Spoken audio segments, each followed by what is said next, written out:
I'm delighted now to be joined by Louise Perry. Louise is the author of The Case Against the Sexual Revolution.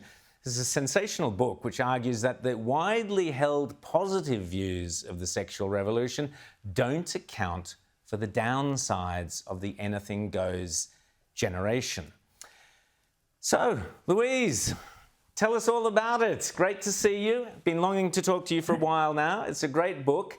Tell us, first of all, how you decided to write the book and its basic thesis. Hi, good afternoon from London.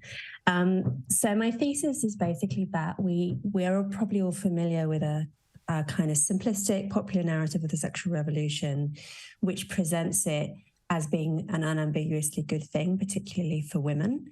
So the idea is that before the 1960s, back in the 1950s, right, is the dread phrase, women in particular were oppressed in terms of their sexuality, and what the sexual revolution did, it was a social change and a technological change in the sense that we had new forms of contraception like the pill, and this freed women and has led to us being far better off.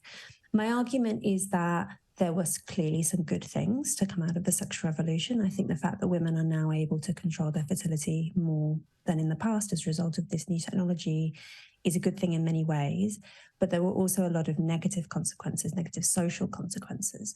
And I think that we haven't really yet reckoned as a society with what those consequences have been. And it's partly because we're so wedded to this really simplistic narrative. And the point I want to make is, look, this is just a massive event, a massive historical event. The first time in the history of the world, it suddenly becomes possible for women to suspend their fertility in an invisible sort of way, because that's what the pill permits.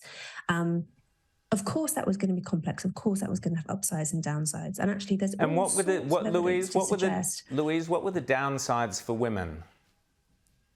So I argue that what's often called hookup culture. So this is a culture of casual sex where young people in particular will hop into bed with each other really quickly. And there's sort of this expectation that you will do so. So it's not just that women now have the option to hook up with other people, it's that they actually feel obliged to. That's what a lot of young women are saying. And I argue that actually this gets presented as being a means of women being more free, enjoying their sexuality and whatever. But actually, I think what's really going on here is that there's a minority of men who are really benefiting from this and who are really driving this culture.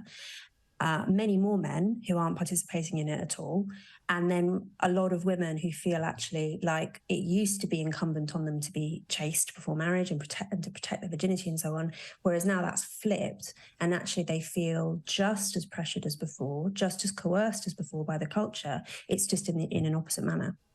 Louise, we're going to have to leave it there. Unfortunately, we've run out of time, but I urge people to buy the book. Sorry about that. The Case Against the Sexual Revolution. It's a terrific read, and I urge people to get on and read it and find out, particularly if you've got daughters.